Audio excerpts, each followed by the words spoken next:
mi madrastra, accidentalmente, arruinó mi vestido de novia. Así que usé su antiguo vestido de novia en la ceremonia. Faltaba exactamente una semana para mi boda, el evento que había ocupado mis pensamientos y sueños desde que era una niña, jugando a las novias con sábanas viejas. Cada detalle había sido meticulosamente planeado, cada flor elegida con esmero, cada canción de la ceremonia seleccionada para evocar la emoción perfecta. Y entonces, en un instante cruel, todo pareció desmoronarse. Mi preciado vestido de novia, una creación de seda marfil que había costado meses de ahorros y incontables pruebas, yacía sobre la cama de mi antigua habitación en casa de mi padre, listo para los últimos ajustes de la modista. Fue entonces cuando mi madrastra, Elena, entró con una copa de vino tinto en la mano, sus movimientos supuestamente despreocupados. Un instante después, un grito ahogado, el sonido de cristal rompiéndose y el líquido oscuro derramándose como una premonición funesta sobre la pureza de mi vestido. Una mancha enorme, grotesca e irreparable, se extendía como una herida abierta sobre la delicada tela. Elena juró, con lágrimas que no llegaban a sus ojos fríos, que había sido un completo accidente. ¡Ay, qué torpe soy, querida! Se me resbaló. No sé cómo pudo pasar, exclamó con una teatralidad que me revolvió el estómago, mientras sostenía la copa vacía, ahora un instrumento de destrucción. No la acusé verbalmente en ese momento. Las palabras se ahogaron en una mezcla de incredulidad y una rabia fría que comenzaba a asentarse en mi pecho. La procesión, como dicen, iba por dentro. Una extraña calma, casi antinatural, me invadió mientras observaba el desastre. Asentí lentamente, mis ojos fijos en la mancha que sentenciaba a muerte mis ilusiones. Fue en ese preciso instante, con la imagen de mi sueño hecho jirones, que un recuerdo fugaz, casi olvidado, emergió de las profundidades de mi memoria. Elena guardaba su propio vestido de novia, una reliquia vintage de encaje exquisito y perlas diminutas, en un viejo baúl en el ático. Lo había visto una sola vez, siendo apenas una niña curiosa que exploraba los rincones prohibidos de la casa. La idea de una boda arruinada, por su supuesta, y muy conveniente, torpeza, comenzó a mutar en mi mente, transformándose en una semilla oscura y tentadora de venganza silenciosa. No pronuncié ni una sílaba de mis pensamientos.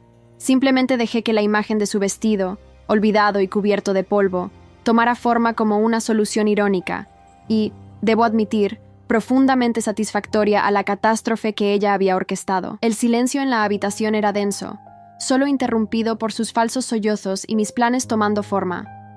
Esa misma tarde, con el pretexto de necesitar un momento a solas para asimilar la pérdida, subí al ático. El aire allí arriba era pesado, cargado del aroma dulzón del polvo acumulado durante años y de los recuerdos olvidados que impregnaban cada objeto cubierto por sábanas fantasmales. La única luz provenía de una pequeña ventana circular, sucia y empañada, que apenas lograba dibujar el contorno de los baúles apilados y los muebles desvencijados. Me moví con sigilo, como una intrusa en mi propia historia familiar, hasta que en un rincón oscuro, casi oculto tras una vieja cuna de madera, encontré el portatrajes de cuero agrietado que recordaba. Mis manos temblaban ligeramente al abrir la cremallera oxidada. Y allí estaba. El vestido de Elena se reveló ante mí, sorprendentemente bien conservado, como una joya esperando ser redescubierta. La tela, un encaje chantilly de un tono crema profundo, desprendía ese aire de elegancia atemporal, de una época donde la artesanía era un arte. Era, sin lugar a dudas, hermoso, mucho más elaborado y sofisticado que el mío. Una sonrisa casi imperceptible, cargada de una ironía amarga, se dibujó en mis labios. No lo pensé dos veces. Allí mismo, entre las sombras danzantes y el silencio expectante del ático, me despojé de mi ropa y me enfundé en su vestido. La sensación fue electrizante. Me quedaba perfecto, como si hubiera sido confeccionado para mí, como si el destino, o quizás una justicia poética, lo hubiera estado reservando para este preciso momento. El encaje se amoldaba a mi figura de una manera que mi propio vestido, ahora una víctima de la malicia de Elena, jamás habría logrado. Fue en ese instante, observando mi reflejo en un espejo de cuerpo entero, cubierto de una fina capa de polvo que le daba un aire etéreo a la imagen, que la decisión se solidificó en mi alma con la fuerza de una revelación. No sería la novia compungida con el vestido manchado y la moral por los suelos. Sería la novia que se levantaba de las cenizas, la novia que luciría, con orgullo y un toque de desafío, el vestido de mi madrastra cruel. El secreto impactante de mi plan comenzaba a tejerse con hilos de determinación, y la anticipación de su reacción al verme caminar hacia el altar, con su reliquia más preciada, era un motor mucho más poderoso que cualquier resentimiento. Sabía, con una certeza escalofriante, que este gesto tendría un desenlace inesperado para ella, uno que sacudiría los cimientos de su complacencia y la enfrentaría a una versión de mí que no sabía que existía. Los días que siguieron hasta la boda transcurrieron en una atmósfera de tensa calma, como la quietud que precede a una tormenta. Elena, por su parte, desplegó un repertorio de falsa solicitud que resultaba casi cómico. Se ofrecía constantemente a ayudarme a encontrar un reemplazo digno para el vestido trágicamente arruinado, sugiriendo con entusiasmo modistas de renombre y boutiques exclusivas cuyos precios sabía que yo no podría permitirme. Todo ello envuelto en una capa de compasión tan delgada que apenas lograba ocultar la satisfacción mal disimulada que brillaba en sus ojos cada vez que mencionaba el incidente. Yo declinaba cada una de sus generosas ofertas con una sonrisa amable y un agradecimiento medido, asegurándole una y otra vez que ya tenía una solución entre manos, una sorpresa que, estaba segura, la dejaría sin palabras. Ella, por supuesto, en su arrogancia, asumió que había logrado su cometido, que yo me conformaría con alguna oferta de último minuto, algún vestido sencillo y sin gracia comprado a toda prisa, una pálida imitación de lo que había perdido. Jamás, ni en sus más elaboradas conjeturas, imaginó la verdad que se estaba gestando. Mi padre, un hombre bueno pero a menudo ajeno a las corrientes subterráneas de las dinámicas femeninas de su hogar, solo percibía mi aparente serenidad y la atribuía, con un orgullo paternal un tanto ingenuo, a mi madurez y resiliencia. Poco sabía él de la tormenta emocional que se libraba en silencio entre su esposa y su hija. La mañana de la boda finalmente llegó, trayendo consigo un cielo azul y despejado que parecía burlarse de la tempestad que se avecinaba en el interior de nuestra familia. Mientras me preparaba en mi habitación, rodeada de mis damas de honor, sentía una extraña mezcla de nerviosismo electrizante y una euforia contenida, casi febril. Entonces, la puerta se abrió y Elena entró, su rostro compuesto en una máscara de preocupación fingida, esperando, sin duda, encontrarme sumida en la desesperación, quizás con un vestido improvisado o con los ojos hinchados de llorar. En lugar de eso, me encontró radiante, serena, enfundada en la gloria de su propio vestido de novia. Su mandíbula cayó con un chasquido casi audible, sus ojos se abrieron hasta desorbitarse, reflejando un horror puro y absoluto, y el color abandonó su rostro dejándola con una palidez cadavérica. Intentó articular palabra, pero solo un sonido gutural escapó de su garganta.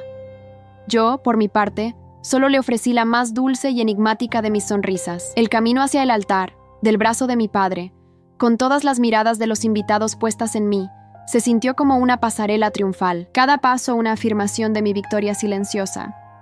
Al llegar junto a mi futuro esposo, mi padre me miró detenidamente. Luego sus ojos se posaron en el vestido, y una leve, casi imperceptible, sonrisa cómplice se dibujó en sus labios antes de guiñarme un ojo con una discreción exquisita. En ese instante, supe que él entendía, o al menos, intuía la profundidad de mi jugada, la justicia poética de mi elección. La ceremonia estaba a punto de comenzar, y la verdadera función, la del desconcierto absoluto y la humillación contenida de Elena, apenas daba su primer e impactante acto. La música nupcial, con sus acordes solemnes y majestuosos, llenaba cada rincón de la antigua iglesia de piedra. Pero para mí, en ese instante trascendental, el único sonido que realmente registraba mi cerebro era el siseo ahogado, casi imperceptible pero cargado de veneno, que provenía de Elena.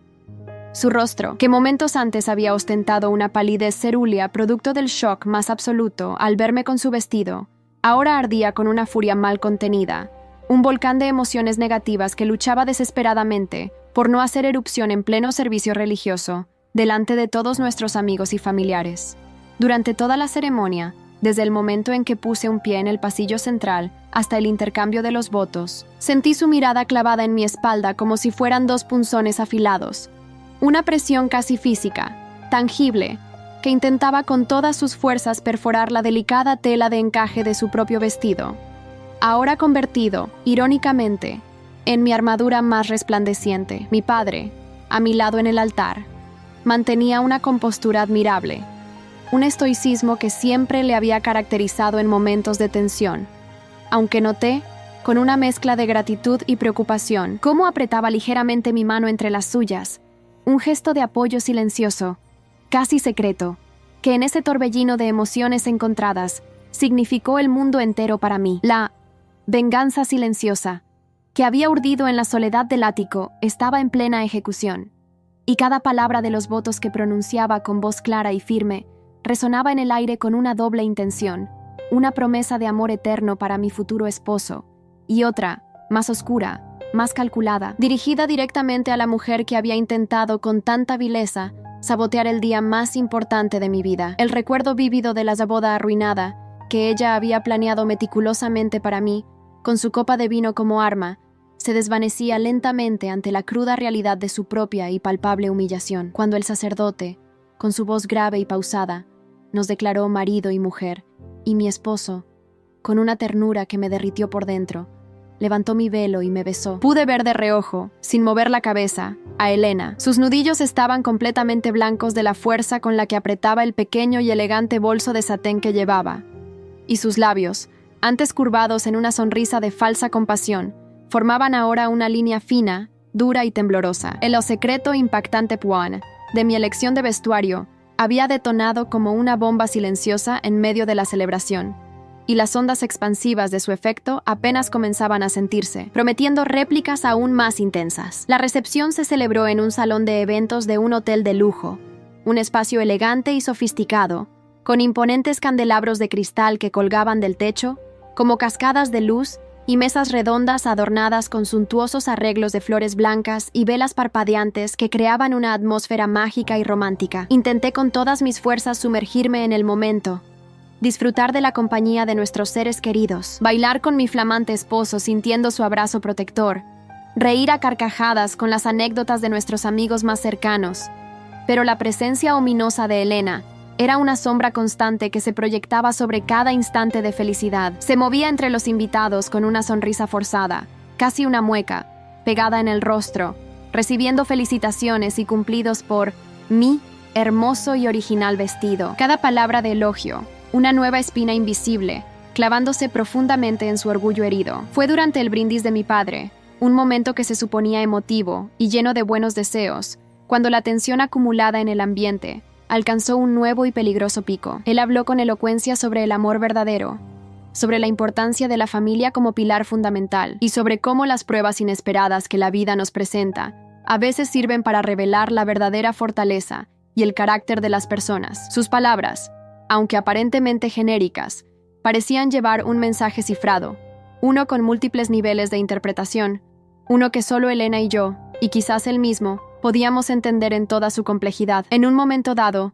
mientras los invitados aplaudían con entusiasmo sus palabras, Elena, aprovechando la distracción general, se acercó sigilosamente a nuestra mesa presidencial. «Necesito hablar contigo, ahora mismo, y a solas», susurró con urgencia, su voz apenas un murmullo audible por encima del bullicio general del salón, pero cargada de una amenaza helada que me erizó la piel. Antes de que pudiera siquiera procesar su petición o articular una respuesta, una figura inesperada se interpuso entre nosotras con la gracia de una bailarina y una sonrisa encantadora. Era la tía Clara, una hermana de mi madre biológica, una mujer perspicaz, de lengua afilada y con una larga historia de tensas relaciones con Elena. «Querida sobrina, te ves absolutamente radiante, deslumbrante.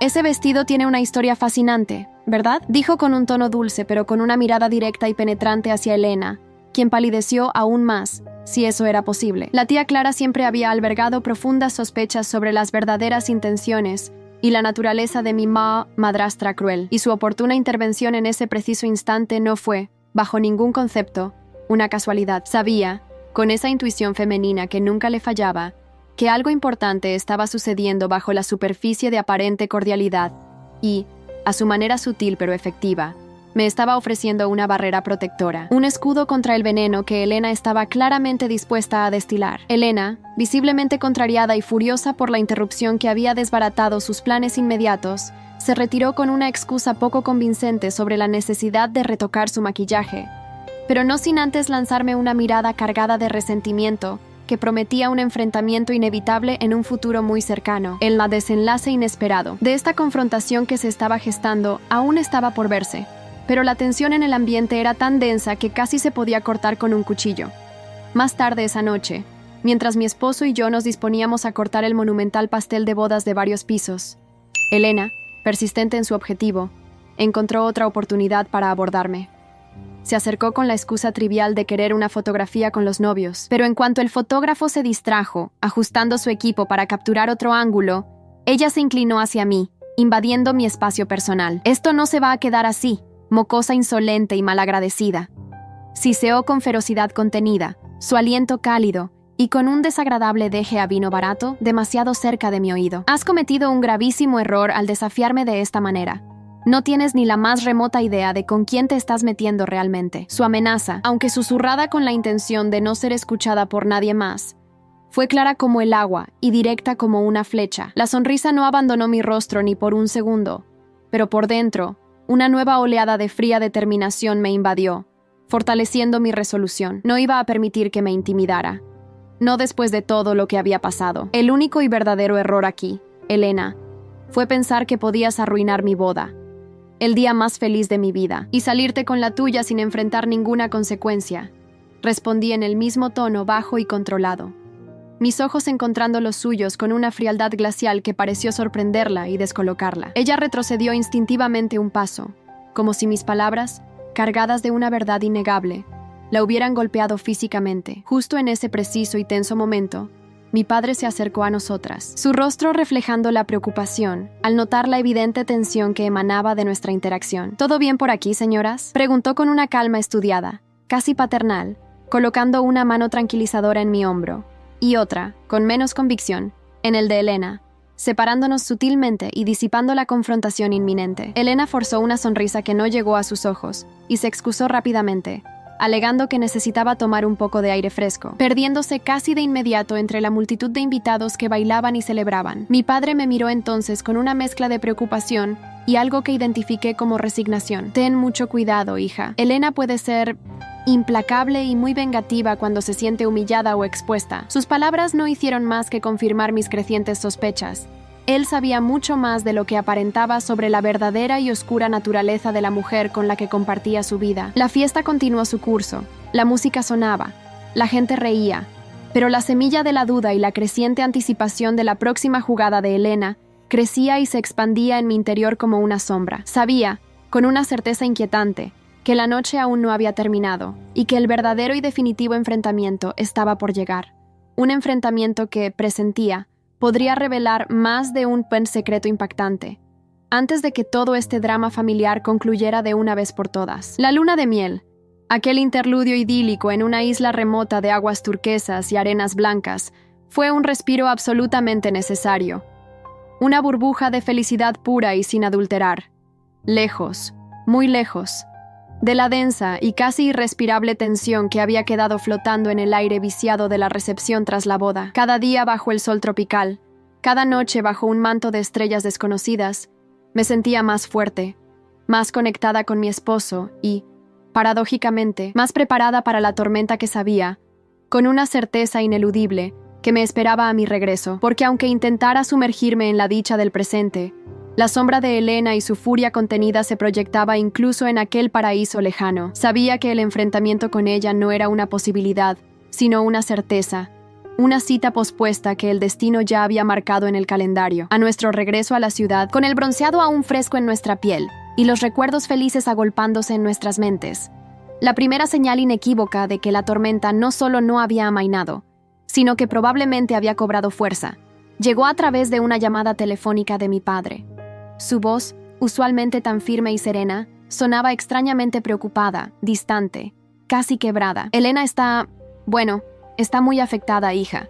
Devastada», dice ella. Comenzó, y pude oír el suspiro cansado al otro lado de la línea. «No para de repetir cosas terribles, que la humillaste públicamente delante de todos nuestros conocidos, que has arruinado su reputación de manera irreparable. Insiste en que tu acción fue premeditada y maliciosa. Y está hablando seriamente con abogados, buscando la manera de demandarte». La palabra abogados, pronunciada con tanta gravedad por mi padre, me heló la sangre por un instante, un escalofrío recorriendo mi espina dorsal a pesar del calor del verano que entraba por la ventana. ¿Hasta dónde sería capaz de llegar mi tosmadrastra cruel? en su afán por castigarme por mi osadía, por haberle arrebatado el control de la narrativa de mi boda. La idea de una batalla legal, con todo lo que implicaba, costosa, emocionalmente agotadora, públicamente humillante, se cernía sobre mí como un nubarrón oscuro y amenazante. Sin embargo, la venganza silenciosa, que había iniciado con la elección de aquel vestido vintage, no debía, terminar en una rendición cobarde o en un acuerdo humillante. En mi mente, resurgió con nitidez la imagen de la mancha de vino tinto extendiéndose sobre la seda, la sonrisa maliciosa y apenas disimulada de Elena, y mi determinación, lejos de flaquear, se reafirmó con una fuerza renovada. No me iba a amedrentar. No le daría esa satisfacción. «Papá», le dije, esforzándome por mantener mi voz firme y calmada a pesar del nudo de angustia que se formaba en mi garganta. Ella fue quien intentó arruinar mi boda. ¿Lo recuerdas? Lo del vestido no fue un simple accidente, y tú lo sabes. Yo solo respondí a su agresión, a su provocación, de una manera que ella, en su arrogancia, jamás esperó. Él suspiró de nuevo, un sonido cargado de una tristeza infinita. «Lo sé, hija, o al menos, lo sospecho con cada fibra de mi ser. He visto su comportamiento antes, pero conoces a Elena tan bien como yo. No se detendrá ante nada ni ante nadie cuando se siente herida en su orgullo. Es implacable». Los días y semanas que siguieron a esa conversación se convirtieron en una especie de guerra fría, una batalla de desgaste psicológico. Elena evitaba cualquier tipo de contacto directo conmigo. Ni siquiera respondía a mis mensajes o llamadas cuando intenté, por insistencia de mi padre, buscar una tregua. Pero su influencia, como una ponzoña invisible, se sentía en cada rincón de nuestra vida familiar y social. Algunos familiares, aquellos más susceptibles a su manipulación, o simplemente más cobardes, claramente influenciados por su versión distorsionada y victimista de los hechos, comenzaron a mostrarse notablemente distantes, incluso abiertamente hostiles hacia mí y hacia mi esposo. Recibí mensajes velados a través de terceros, críticas indirectas y malintencionadas sobre mi supuesta falta de respeto hacia mis mayores y mi crueldad innecesaria. Cada palabra era como una pequeña daga envenenada, pero también, irónicamente, un doloroso recordatorio de la intrincada red de mentiras y medias verdades que Elena era capaz de tejer a su alrededor para mantener su imagen de víctima inocente. Fue entonces, en medio de ese ambiente enrarecido y hostil, cuando decidí que necesitaba algo más que una simple estrategia de defensa pasiva. Necesitaba entender, en profundidad, por qué Elena me odiaba con tanta visceralidad, por qué su animosidad hacia mí iba mucho más allá de una simple, y hasta cierto punto comprensible, rivalidad entre madrastra e hijastra. Comencé a bucear en mis recuerdos, a rescatar fragmentos de conversaciones aparentemente triviales, miradas fugaces cargadas de un significado que entonces no supe interpretar, pequeños incidentes a lo largo de los años que, en su momento, no parecían tener mayor importancia, pero que ahora, bajo esta nueva y cruda luz, cobraban un sentido inquietante y revelador. ¿Existiría algún secreto impactante en su pasado? ¿Alguna herida no cicatrizada? ¿Algún fantasma no resuelto que la impulsara a actuar con tanta malevolencia y resentimiento hacia mí? La idea de una boda arruinada no era solo una amenaza que ella había intentado materializar en mi vida.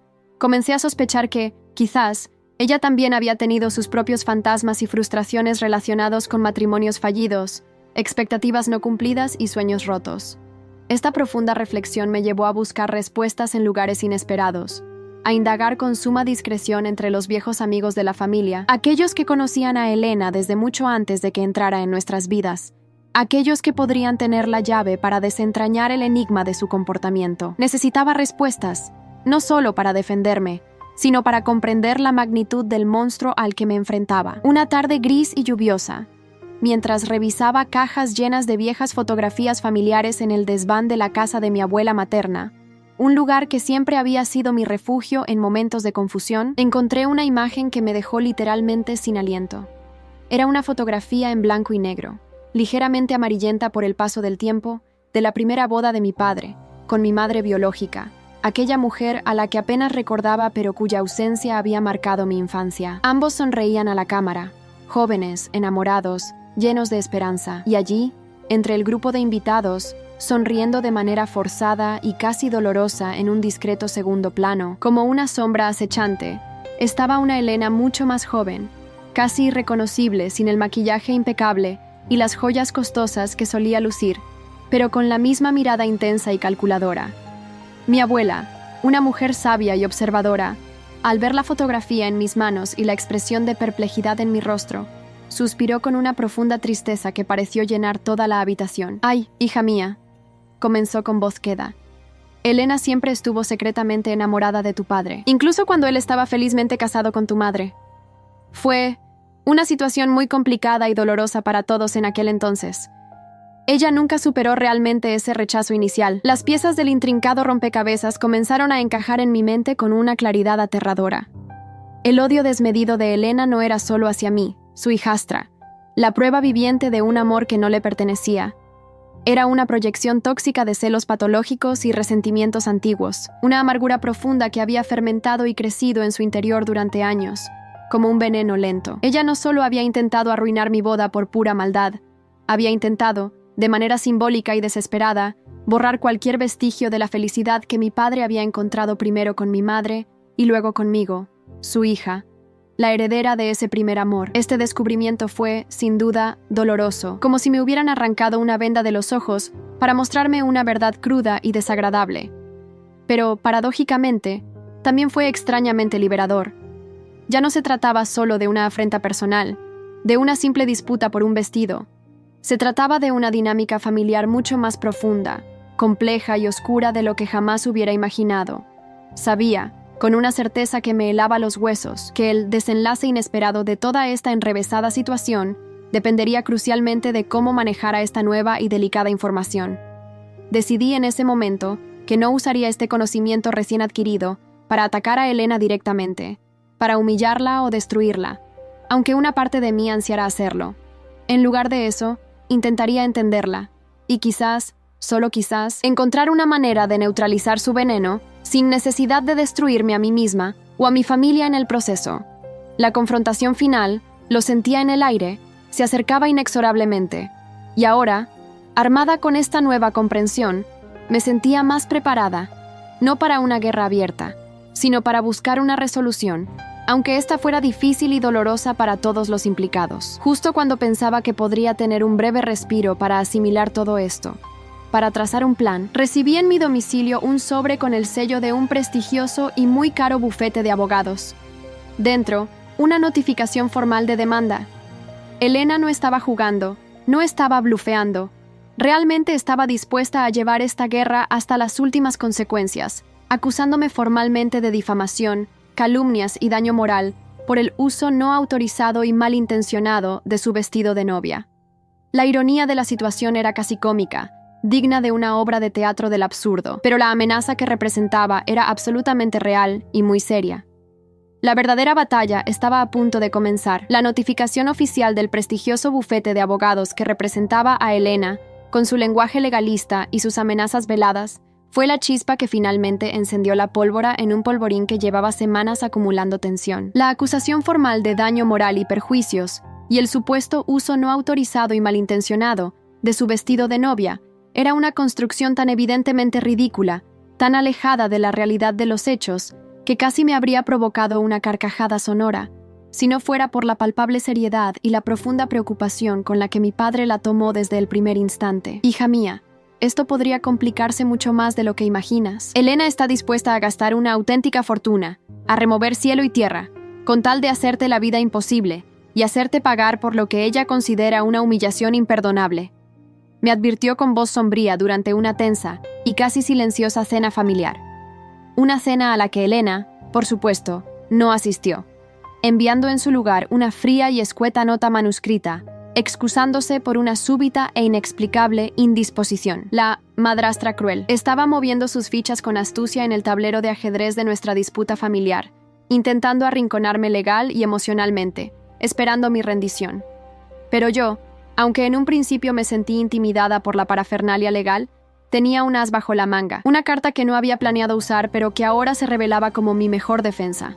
La fotografía comprometedora y el conocimiento recién adquirido de su obsesión pasada y no resuelta con mi padre. Decidí en ese momento que era imperativo enfrentar la situación de una manera directa, frontal, pero no bajo sus términos ni en el terreno que ella había elegido. No iba a perder mi tiempo ni mi dinero contratando un costoso equipo de abogados para defenderme de una acusación tan absurda y fácilmente rebatible sobre un vestido que ella misma había, en esencia, puesto a mi disposición al arruinar deliberadamente el mío.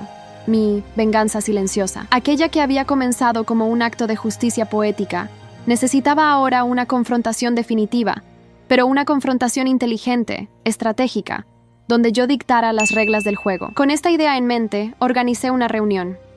Invité formalmente a Elena y a mi padre a mi nuevo hogar, el que compartía con mi esposo, con el pretexto de discutir una solución amistosa y extrajudicial a la demanda que ella había interpuesto. Sabía, con la certeza que me daba conocer su personalidad arrogante y su sed de revancha, que Elena acudiría a la cita, ansiosa por presenciar mi supuesta claudicación y disfrutar de mi humillación. Cuando finalmente llegaron a mi apartamento, puntuales como un reloj suizo, la atmósfera en la sala de estar se podía cortar con un cuchillo. Era gélida, densa, cargada de una electricidad negativa. Elena entró con un aire de calculada superioridad, sus ojos fríos y analíticos recorriendo cada rincón de mi modesto pero acogedor apartamento, con un evidente y mal disimulado desdén, como si estuviera inspeccionando la escena de un crimen. Mi padre, por otro lado, parecía un hombre atrapado entre dos fuegos cruzados, visiblemente incómodo, con el rostro surcado por la preocupación y la tristeza. Les ofrecí té y unas galletas caseras que había horneado esa misma mañana, un gesto de cortesía que Elena rechazó con un ademán altivo y una mueca de desprecio. No he venido aquí para socializar ni para tomar el té contigo, querida. Estoy aquí, simple y llanamente, para que entiendas de una vez por todas las serias consecuencias legales y personales de tus actos impulsivos y malintencionados, dijo, su voz destilando un veneno frío y calculado, cada sílaba pronunciada con una precisión hiriente, con una calma que me sorprendió incluso a mí misma. Saqué de un sobre la fotografía en blanco y negro que había encontrado días antes en el desván de la casa de mi abuela. La coloqué con delicadeza sobre la mesa de centro de cristal, justo frente a ella, de manera que no pudiera evitarla. Era la foto de la primera boda de mi padre, con mi madre biológica sonriendo feliz a su lado, y en un discreto pero revelador segundo plano, una Elena mucho más joven, con una expresión en el rostro que era una mezcla de envidia y anhelo, su mirada fija en él con una intensidad que, incluso después de tantos años, helaba la sangre. ¿Reconoces esta fotografía, Elena?, pregunté suavemente, mi voz apenas un susurro, pero cargada de significado. Su fachada de compostura y superioridad moral se resquebrajó visiblemente por un instante fugaz. Sus ojos se clavaron en la imagen como si hubieran visto un fantasma, y pude percibir un atisbo de pánico genuino cruzar su rostro antes de que lograra enmascararlo rápidamente con una expresión de fingida indignación. ¿Qué demonios pretendes con esto? ¿Acaso intentas desviar la atención de tu comportamiento infantil, irresponsable y profundamente malicioso con estas artimañas baratas? Su voz, a pesar de sus esfuerzos por controlarla, tembló ligeramente, delatando su nerviosismo. No, Elena, no pretendo desviar nada, respondí con la misma calma. Solo intento entender por qué una simple mancha de vino tinto en un vestido de novia te llevó a intentar orquestar una boda arruinada para mí, tu propia hijastra, y sobre todo, entender por qué ahora estás dispuesta a llevar esta disputa absurda a los tribunales, gastando tiempo y dinero en una causa perdida. ¿Es realmente por el vestido, Elena? ¿O es por algo mucho más profundo, mucho más antiguo y doloroso? Algo que quizás tiene que ver con mi madre, con su memoria, o tal vez con el hecho de que mi padre nunca te vio de la manera en que tú desesperadamente querías que te viera, al menos no hasta mucho después. Cuando ya era demasiado tarde para tus sueños juveniles, el silencio que siguió a mis palabras fue ensordecedor, un vacío que pareció absorber todo el aire de la habitación. Mi padre miraba alternativamente la fotografía, luego a Elena, luego a mí, su rostro una compleja mezcla de confusión, incredulidad y una creciente y dolorosa comprensión. Elena, por su parte, estaba lívida. Su rostro había adquirido un tono ceniciento, sus manos apretadas en puños tan fuertemente sobre su regazo que sus nudillos destacaban blancos contra la tela oscura de su falda. Eres una completa insolente, una manipuladora.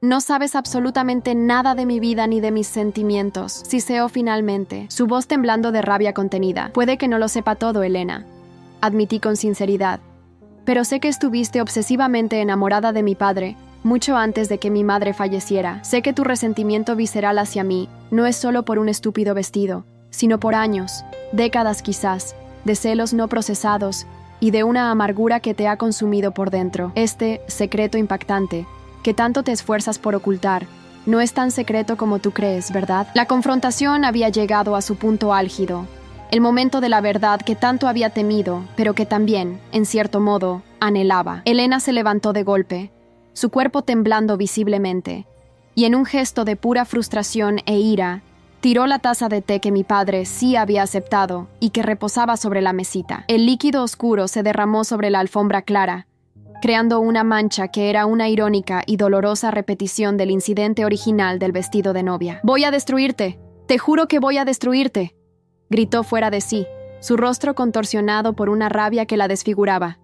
«Te arrepentirás amargamente de haber nacido, maldita mocosa entrometida». Mi padre, finalmente reaccionando ante la escalada de violencia verbal, se interpuso físicamente entre nosotras, sus manos extendidas en un gesto apaciguador. «Elena, por el amor de Dios, basta ya. Esto ha ido demasiado lejos. Contrólate». Pero ella estaba completamente fuera de control, poseída por sus demonios internos. En su furia ciega, comenzó a revelar más, mucho más de lo que seguramente pretendía, confirmando con sus propias palabras todas mis sospechas, hablando de años y años de sentirse invisible, de ser la segunda opción, de cómo yo, con mi sola existencia, era un recordatorio constante y doloroso de lo que ella nunca pudo tener completamente: el amor indiviso de mi padre. El desenlace inesperado de su arrebato de ira fue que, en lugar de intimidarme o hacerme sentir culpable, me proporcionó, sin saberlo, la munición definitiva que necesitaba para poner fin a esta guerra. Discretamente, sin que ninguno de los dos se percatara en medio del caos, activé la grabadora de voz de mi teléfono móvil. Ahora tenía pruebas irrefutables, no solo de su malicia y su intención de dañarme, sino también de su obsesión patológica y de la verdadera y oscura motivación detrás de todas sus acciones recientes. La demanda por el vestido, aquella que tanto me había preocupado, se volvía cada vez más irrelevante, casi insignificante, frente a la magnitud de su confesión involuntaria y de la revelación de su verdadera personalidad. La partida de ajedrez estaba llegando a su fin, y yo, contra todo pronóstico, estaba a punto de dar jaque mate. La grabación del virulento arrebato de Elena, con sus acusaciones infundadas, sus amenazas explícitas, y lo más importante, su confesión implícita de una obsesión de larga data con mi padre y un resentimiento patológico hacia mí, era mi carta ganadora, el as de espadas que había logrado sacar de la manga en el momento más crítico de la partida. Al día siguiente, con una calma exterior que contrastaba violentamente con la tormenta de emociones que aún se agitaba en mi interior, una mezcla de alivio, justificación y un dejo de tristeza por la fealdad de la situación, contacté directamente al prestigioso y, sin duda, costoso abogado de Elena. No lo hice para negociar los términos de una rendición, ni mucho menos para suplicar clemencia o un acuerdo extrajudicial. Mi intención era clara y contundente. Le envié por correo certificado, y también por correo electrónico, una copia de la grabación de audio, nítida e inequívoca, junto con una nota adjunta, escueta, formal y deliberadamente fría. «Estimado señor letrado, adjunto encontrará un archivo de audio que, estoy convencida, aclara de manera definitiva la verdadera naturaleza del supuesto daño moral que su clienta alega haber sufrido, así como las motivaciones reales y subyacentes detrás de esta frívola y malintencionada demanda. Espero que, tras su escucha atenta, comprenda la insostenibilidad de su posición. Exijo que retiren la querella en su totalidad en las próximas 24 horas. De no ser así, esta grabación, junto con el testimonio jurado de mi padre sobre las circunstancias exactas del accidente del vestido de novia y la fotografía que demuestra la obsesión de larga data de su clienta, se harán públicos. Y no me refiero únicamente a presentarlos ante un juez en un tribunal, sino a divulgarlos donde sé que más le dolerá a Elena, en su preciado y cuidadosamente cultivado círculo social y entre sus amistades más influyentes. Sabía, con una certeza casi visceral, que la amenaza de un escándalo público de proporciones considerables, la perspectiva de ver su imagen de mujer respetable, elegante y víctima de las circunstancias destrozada por sus propias palabras y acciones irreflexivas, sería infinitamente más efectiva para disuadirla que cualquier argumento legal o batalla judicial prolongada. La venganza silenciosa, que había comenzado como un acto de autoafirmación, estaba llegando a su clímax, y el secreto impactante de su propia voz, capturada para la posteridad, La condenaría sin remedio. Esperé, con el corazón latiendo con fuerza, pero con una extraña sensación de paz. Las siguientes 24 horas se sintieron como una eternidad, cada minuto estirándose hasta el infinito. Mi padre me llamó en varias ocasiones, su voz cargada de angustia y preocupación. «Hija, Elena está completamente histérica, fuera de sí. Dice que la estás chantajeando, que esto es ilegal, que te denunciará por grabación no consentida». «Papá», respondí con una firmeza que no sabía que poseía. Ella fue quien intentó arruinar mi boda. Me amenazó verbalmente en repetidas ocasiones, y luego me demandó sin fundamento alguno. Yo solo estoy mostrando la verdad que ella misma reveló. La decisión de cómo proceder ahora es enteramente suya, no mía. La respuesta de su abogado llegó exactamente a la hora 23, justo cuando comenzaba a pensar que Elena, en su orgullo herido, optaría por el camino de la autodestrucción.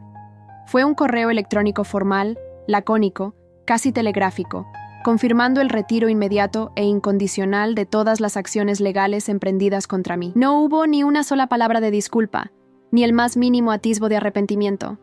No las esperaba, sinceramente.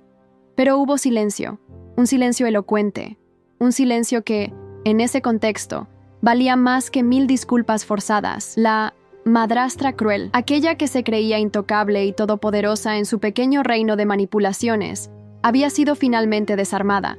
No por la fuerza bruta, sino por sus propias armas, por su propia incontinencia verbal. Esa misma noche, mi esposo y yo, en la intimidad de nuestro hogar, abrimos una botella de champán.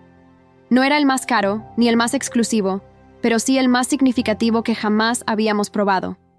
Brindamos por la justicia, por la verdad que siempre encuentra la manera de salir a la luz, y por la extraña e irónica manera en que un viejo vestido de novia olvidado en un ático y una simple mancha de vino tinto habían desencadenado una catarsis familiar tan profunda y, en última instancia, tan necesaria. La sensación de alivio que me invadió fue inmensa, abrumadora, como si un peso enorme, una losa de angustia y resentimiento que había cargado durante años, hubiera sido finalmente levantado de mis hombros. La idea de la boda arruinada, aquella que Elena había intentado imponer en mi vida, se había transformado completamente en mi mente. Ahora era el símbolo de mi fortaleza, de mi resiliencia, de mi capacidad para enfrentar la adversidad con inteligencia, con astucia y, sobre todo, sin perder la compostura ni la dignidad. Mi padre vino a verme unos días después, solo, sin la compañía de Elena, lo cual ya era en sí mismo un cambio significativo. Se sentó en el sofá de mi sala, con la mirada cansada, los hombros ligeramente encorvados, pero con una sinceridad en sus ojos que me conmovió profundamente. «Hija mía», comenzó con voz queda, «lamento muchísimo todo esto por lo que has tenido que pasar. Lamento no haber visto, o quizás, no haber querido ver, la verdadera profundidad del resentimiento y la amargura de Elena hacia ti. Lamento, de verdad, que hayas tenido que cargar con esta cruz durante tanto tiempo y que hayas tenido que enfrentarte a esto prácticamente sola». Sus palabras, sencillas pero cargadas de un arrepentimiento genuino, fueron el bálsamo que mi corazón herido necesitaba para comenzar a sanar. «No es tu culpa, papá», le aseguré, tomando su mano entre las mías. «Tú también fuiste, a tu manera, una víctima de sus constantes manipulaciones y de su juego psicológico. Y en ese momento sentí que nuestra relación, que siempre había sido buena y cercana, se fortalecía aún más, alcanzando un nuevo nivel de comprensión y complicidad. Hablamos durante horas esa tarde, sobre mi madre, sobre los años difíciles tras su pérdida, sobre Elena y las complejidades de su personalidad, sobre el futuro y la esperanza de encontrar la paz. Fue una conversación catártica, sanadora, una de esas conversaciones que, por miedo o por comodidad, había sido pospuesta durante demasiado tiempo. Elena, por su parte, y como era de esperar tras su humillante derrota, desapareció de nuestras vidas casi por completo, como si se la hubiera tragado la tierra.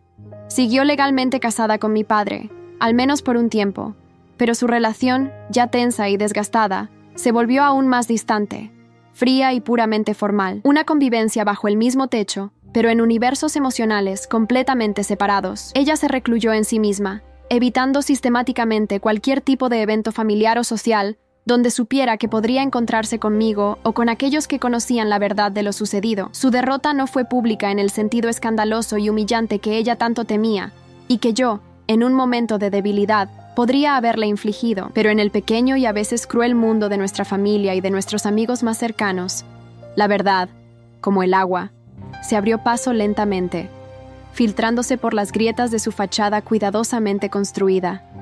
La gente, que no es tonta, notó su ausencia prolongada, su cambio radical de actitud, su aislamiento autoimpuesto. No necesité decir ni una palabra más. Su propio comportamiento errático y su evidente amargura la aislaron más eficazmente de lo que yo jamás hubiera podido hacerlo. El destino. Desenlace inesperado para Ryu. Para ella no fue la humillación pública que tanto la aterrorizaba, sino la lenta, silenciosa pero inexorable erosión de su credibilidad y la pérdida definitiva del control y del poder que tanto ansiaba y que tanto había luchado por mantener a cualquier precio. Para mí, la verdadera victoria no consistió en verla sufrir o en disfrutar de su caída, aunque una pequeña parte de mí, la más humana y herida, sintiera una cierta satisfacción. La verdadera victoria fue liberarme de su influencia tóxica, de su sombra opresiva, y reafirmar mi lugar en mi propia vida, con dignidad, con fuerza y con la cabeza bien alta. El vestido de novia de Elena, aquel que usé como un audaz acto de desafío y como un instrumento de justicia poética, lo guardé cuidadosamente en una caja de cedro. No como un trofeo de guerra, ni como un recordatorio constante del dolor infligido y recibido. Lo guardé como un símbolo de resiliencia, como un recordatorio de que, a veces, los finales más satisfactorios y significativos no son aquellos que imaginamos o planeamos, sino aquellos que, con valentía y determinación, construimos con nuestras propias manos, incluso a partir de los escombros y las cenizas de un plan ajeno y malintencionado. La vida, después de la tormenta, continuó su curso. Mi matrimonio floreció, lleno de amor, complicidad y respeto mutuo. Y la sombra oscura y persistente de Elena se fue disipando gradualmente, como la niebla matutina al salir el sol, dejando finalmente espacio para la luz, la alegría y la tranquilidad que tanto merecía y que tanto había anhelado. Había transcurrido un año completo desde el día de mi boda, 12 meses que se habían deslizado con la suavidad de la seda y la calidez de un hogar bien avenido. La vida, después de la tormenta desatada por la malicia de Elena, había encontrado un ritmo apacible, sereno y profundamente feliz. Mi esposo y yo estábamos esperando con una ilusión desbordante nuestro primer hijo, una pequeña vida que crecía en mi interior y que llenaba cada rincón de nuestro hogar con una nueva dimensión de alegría y esperanza. La relación con mi padre, lejos de resentirse por los dolorosos acontecimientos, se había vuelto más cercana, más honesta y más sincera que nunca. Él nos visitaba con frecuencia, a veces solo, disfrutando de la tranquilidad de nuestro hogar y de nuestras conversaciones sin filtros. Otras veces, aunque con menor asiduidad, llegaba acompañado de una Elena visiblemente disminuida, casi una sombra de la mujer arrogante y controladora que había sido. En esas ocasiones, apenas intercambiaba conmigo y con mi esposo saludos formales, frases de cortesía vacías de cualquier emoción genuina. Ya no había ni rastro de la madrastra cruel que había intentado con tanto ahínco sabotear mi felicidad y destruir mi paz interior. En su lugar, había una mujer que parecía haber aceptado, a regañadientes y con una amargura palpable, su derrota, aunque dudaba sinceramente que alguna vez sintiera un ápice de verdadero arrepentimiento por el daño causado. La demanda por el vestido, aquella amenaza que tanto me había angustiado, nunca más fue mencionada por ninguna de las partes, y la grabación de su vergonzoso arrebato de ira permaneció guardada en un lugar seguro de mi ordenador, un seguro silencioso y potente que, afortunadamente, no necesité volver a usar ni a blandir como amenaza. La venganza silenciosa, aquella que había nacido de la necesidad de defenderme y de buscar una justicia poética, había cumplido con creces su propósito fundamental: no destruir a mi adversaria, aunque hubiera tenido motivos y medios para hacerlo, sino neutralizar su capacidad de hacer daño, y sobre todo, proteger mi propia paz y la de mi nueva familia. En cuanto al famoso vestido de novia de Elena, aquel que se convirtió en el inesperado y simbólico protagonista de mi boda, tomé una decisión que me llenó de una profunda satisfacción. Después de considerarlo mucho, decidí donarlo a una organización benéfica que conocía, una entidad que se dedicaba a ayudar a novias con escasos recursos económicos a tener el día de sus sueños. Quería que ese vestido, cargado de una historia tan compleja y personal, tuviera una nueva oportunidad, una nueva narrativa, una libre de rencores, de celos y de manipulaciones tóxicas. Quería que comenzara un nuevo capítulo asociado al amor genuino, a la esperanza y a la ilusión pura.